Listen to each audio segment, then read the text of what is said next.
¿Qué pueden tener en común un presidente de Estados Unidos de principios del 19, la crisis de los misiles de Cuba y, bueno, la geopolítica del siglo XXI? Pues parece que poco, la verdad. Pues la respuesta es una declaración de 1823 que ha demostrado ser increíblemente resistente, casi camaleónica: la doctrina Monroe. Ahí está la clave. Hoy vamos a hacer precisamente eso, vamos a sumergirnos en esta idea basándonos en todo el material que hemos analizado. Y el objetivo no es solo repasar la historia. No para nada. Es entender cómo una simple frase en un discurso se acabó convirtiendo en una justificación para intervenir y por qué 200 años después pues sigue saliendo en las noticias. Precisamente. Nuestra misión hoy es trazar la biografía de una idea. Veremos cómo nació como un farol muy audaz de una nación que era joven y débil. Cierto, desaparecer. Es un viaje al corazón de la política exterior estadounidense en su propio continente. Totalmente. ¿De acuerdo? Pues vamos a ello. Empecemos por el principio. 2 de diciembre de 1823. El presidente James Monroe se dirige al Congreso. A ver, la imagen que tenemos de Estados Unidos en esa época es la de un país, pues, todavía en construcción, ¿no? Lejos de ser una potencia. Sí, para nada una potencia. ¿Qué dijo exactamente para que estemos hablando de ello 2 siglos después? Pues en esencia la doctrina se articulaba en dos grandes ideas. La primera era una advertencia muy clara a las potencias europeas. Monroe dijo que los continentes americanos no deben ser considerados como sujetos de futura colonización por ninguna potencia europea. O sea, un cartel de prohibido el paso por parte de Estados Unidos, ¿no? Eso es. Monroe aseguraba que Estados Unidos no se iba a meter en las colonias que ya existían, Vale. ni en los asuntos internos de Europa. Pero, y aquí está el meollo, cualquier intento de oprimir o controlar a las nuevas repúblicas que se acababan de independizar en América Latina, Que eran muy frágiles. muy frágiles, pues eso sería visto como una manifestación de una disposición hostil hacia Estados Unidos. Era un vosotros en vuestra casa y nosotros en la nuestra. Suena increíblemente audaz, porque como bien dices, en 1823 Estados Unidos no tenía el poder militar para respaldar una amenaza así. Cero poder. No tenían una flota capaz de enfrentarse a las armadas europeas. No se lo tomaron a risa en las cortes de Europa. Totalmente. El canciller austriaco, el príncipe Metternich, la calificó en privado como un nuevo acto de rebelión. Para la mayoría fue una declaración arrogante, irrelevante. ¿Ya? Lo fascinante es por qué la hicieron. El contexto lo es todo. Las guerras napoleónicas acababan de terminar y la Santa Alianza, un pacto entre Prusia, Austria y Rusia, estaba obsesionada con aplastar cualquier brote de liberalismo, En cualquier sitio. donde fuera. Y la amenaza de que ayudaran a España a reconquistar sus territorios en América era muy real. Entiendo. Entonces, si era un farol y la amenaza era real, ¿cómo es que funcionó? ¿Cómo no se quedó en papel mojado? Aquí entra en juego un actor inesperado y absolutamente crucial: el Reino Unido. Los británicos, o más concretamente, la Royal Navy, la marina más poderosa del planeta en ese momento.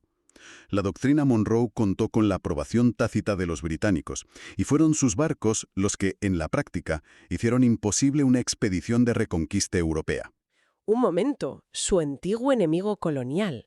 ¿Por qué iban los británicos a ayudar a Estados Unidos a blindar el continente? Suena contradictorio. La respuesta es muy simple y muy poderosa. Dinero. Ah, El libre comercio. A Gran Bretaña le interesaba muchísimo que los mercados de las nuevas naciones latinoamericanas siguieran abiertos a sus productos. claro, la revolución industrial a pleno rendimiento. Exacto. Si España recuperaba el control, impondría de nuevo sus rígidas políticas mercantilistas, donde las colonias solo existen para enriquecer a la metrópoli. Para Londres, la independencia de América Latina era un negocio excelente. O sea que la doctrina funcionó no por el poder de Estados Unidos, sino porque sus intereses se alinearon con los del imperio más grande del mundo. Una simbiosis perfecta. La llamada Pax Britannica necesitaba mercados abiertos, y la doctrina Monroe se los garantizaba en América. Durante casi todo el siglo XIX, Estados Unidos puso la retórica. Y Gran Bretaña, sin quererlo, puso los cañones. No se podría decir mejor. Y en América Latina, ¿cómo recibieron este abrazo del oso de su vecino del norte? ¿Como una protección o más bien como una advertencia? Pues la reacción fue ambivalente. Por un lado, líderes como Simón Bolívar la vieron con buenos ojos, como un espaldarazo. Pero el escepticismo estaba ahí desde el primer día. Ya me imagino. Hay una cita del político chileno Diego Portales que es demoledora y profética. Dijo: pero tenemos que tener mucho cuidado. Para los americanos del norte, los únicos americanos son ellos mismos. Vaya. Dicho en la década de 1820. Es de una lucidez increíble. Da una idea del recelo que ya existía. Desde el minuto cero, ya existía la sospecha de que esa doctrina, que se presentaba como protectora, podría, con el tiempo, convertirse en una herramienta para los intereses de Estados Unidos. Una sospecha que la historia, por lo que parece, se encargaría de confirmar con creces. Y tanto que sí. Y aquí es donde la cosa empieza a cambiar de verdad. Porque durante décadas, como hemos dicho, la doctrina era más una aspiración. De hecho, hubo intervenciones europeas.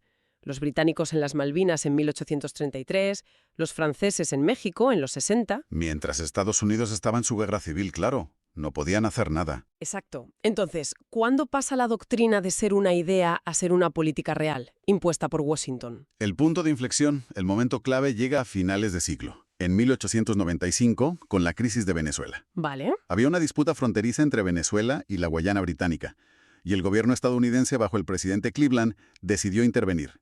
Pero lo hizo de una forma que lo cambió todo. ¿Qué fue lo que hicieron? Su secretario de Estado, Richard Olney, envió una nota a Londres que hoy conocemos como el Corolario Olney, y contenía una frase que redefinió por completo la doctrina. Olney escribió: hoy Estados Unidos es prácticamente soberano en este continente y su fiat es ley sobre los asuntos en los que interpone su mediación. Un momento. Su fiat es ley. Eso ya no es: Europa, no te metas en nuestro jardín. No. Eso es, este es nuestro jardín y aquí se hace lo que yo digo. Es un salto cualitativo brutal. Es el paso de una política defensiva a una de hegemonía. Al principio, el gobierno británico se sintió, lógicamente, insultado. Pero la realidad era que Gran Bretaña ya se enfrentaba a una Alemania en pleno ascenso en Europa. Y no quería otro frente abierto. No quería un conflicto con una potencia emergente como Estados Unidos por una frontera en la jungla. Así que al final cedieron y aceptaron un arbitraje. Fue el momento en que el mundo reconoció que Estados Unidos ya no era el país débil de 1823. Ahora sí que tenían con qué respaldar sus palabras. Ahora sí. Entiendo el cambio con Olney. Es un golpe sobre la mesa, en toda regla. Pero todavía parece algo reactivo, diplomático. ¿En qué momento se convierte esta doctrina en una justificación para enviar a los marines? Esa es la siguiente vuelta de tuerca. Y llega una década después con un presidente que personifica esa nueva autoconfianza, Theodore Roosevelt. Teddy. El mismo. El contexto era que varios países del Caribe y Centroamérica tenían deudas enormes con bancos europeos. Y en 1902, Alemania, Gran Bretaña e Italia llegaron a bloquear navalmente a Venezuela para forzar el pago. Y eso, claro, encendió todas las alarmas en Washington. Exacto. Roosevelt temía que esas crisis de deuda fueran la excusa perfecta para que una potencia europea estableciera una base permanente en el Caribe, violando el espíritu de la doctrina Monroe. La lógica que aplicó es, cuanto menos, retorcida. Espera, déjame adivinar. Algo como: para evitar que los europeos intervengan para cobrar, vamos a intervenir nosotros primero. Has dado en el clavo. Esa es la esencia pura del Corolario Roosevelt de 1904. Afirmaba el derecho de Estados Unidos a ejercer un poder de policía internacional. ¿Policía internacional? Tal cual. Si una nación del hemisferio se comportaba mal, con una flagrante y crónica mala conducta, Estados Unidos intervendría para poner orden y, de paso, claro, asegurarse de que se pagaran las deudas a los europeos, eliminando así cualquier pretexto para su intervención. Es la famosa política del habla suavemente y lleva un gran garrote. El Big Stick. El Big Stick en estado puro. Pero me cuesta creer que la justificación oficial fuera simplemente poner orden. Detrás de esas intervenciones en Cuba, Nicaragua, la República Dominicana, ¿cuánto pesaban realmente los intereses de empresas como la United Fruit Company frente a la supuesta estabilidad regional? Es que esa es la clave. El gran garrote se usó, y mucho. El corolario justificó décadas de intervenciones militares. En Cuba, la enmienda Platt convirtió la isla en un protectorado de facto. Se fomentó la secesión de Panamá de Colombia para construir el canal. Exacto. Se ocupó Nicaragua, Haití, la República Dominicana, Y en casi todos los casos, la estabilidad significaba proteger las inversiones de las empresas estadounidenses. El caso de Haití es paradigmático. La ocupación duró casi 20 años, de 1915 a 1934. 20 años. Los marines tomaron el control de las aduanas, reescribieron la Constitución para permitir que los extranjeros tuvieran tierras. El Gran Garrote no era una metáfora, tenía consecuencias muy reales y muy duraderas. Esto tuvo que generar un resentimiento tremendo en toda América Latina, imagino. Una doctrina que nació supuestamente para proteger su independencia se había convertido en la principal amenaza para su soberanía. Un resentimiento masivo que definió las relaciones interamericanas durante generaciones. Y la presión fue tal que, bueno, eventualmente hubo un intento de dar marcha atrás. ¿Ah, sí? En la década de 1930, el Memorándum Clark repudió oficialmente el corolario Roosevelt y el presidente Franklin D. Roosevelt inauguró la política del buen vecino, renunciando a la intervención unilateral. Parecía que el péndulo volvía hacia el respeto mutuo, Parecía. hasta que el mundo cambió de nuevo. Me imagino que la Guerra Fría le dio a la doctrina una nueva vida. Le dio un propósito completamente nuevo. El enemigo ya no era el colonialismo monárquico europeo, sino el comunismo soviético. Y la doctrina, con esa idea de mantener fuera a las potencias extracontinentales, encajaba como un guante en la lógica de la contención. ¿Y cómo se aplicó en la práctica contra este nuevo enemigo? Pues los ejemplos son muy claros. Se usó como justificación ideológica para el golpe de Estado que orquestó la FIA en Guatemala en 1954, que derrocó al gobierno de Jacobo Arbenz. Al que acusaban de comunista. Exacto. Y por supuesto fue la pieza central en la confrontación con Cuba. Durante la crisis de los misiles de 1962, el presidente Kennedy la citó explícitamente para justificar el bloqueo naval. La citó tal cual. Sí. Dijo algo como: la doctrina Monroe significa lo que siempre ha significado, que nos opondremos a que una potencia extranjera extienda su poder al hemisferio occidental. Los misiles soviéticos en Cuba eran, para ellos, la violación definitiva de ese principio. O sea que se transformó de nuevo ahora en un arma ideológica en esa gran partida de ajedrez global. Y una muy efectiva. Incluso en los años 80, la administración Reagan la usó para defender su apoyo a la Contra, la guerrilla que luchaba contra el gobierno sandinista en Nicaragua. Claro. Se presentaba como una lucha para impedir que la Unión Soviética estableciera una cabeza de playa en lo que llamaban el patio trasero de Estados Unidos. Lo que nos lleva finalmente a la era posguerra fría. Con la caída del muro de Berlín, uno pensaría que la doctrina ahora sí ya no tenía razón de ser. Sin enemigo a la vista, debería haberse convertido en una pieza de museo. Durante un tiempo, esa fue la sensación general. De hecho, en 2013, el secretario de Estado John Kerry declaró solemnemente que la era de la doctrina Monroe ha terminado.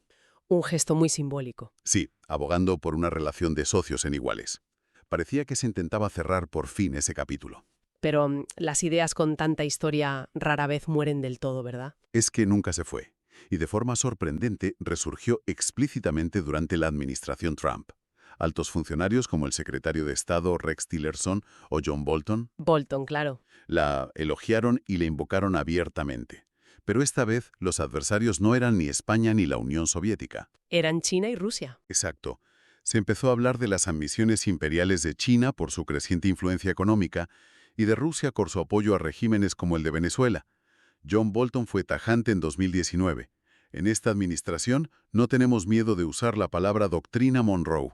Es increíble. La idea de fondo era un retorno a un mundo dividido en esferas de influencia, un concepto que parecía sacado del siglo XIX, pero aplicado a la geopolítica del XXI. Es que el viaje es fascinante.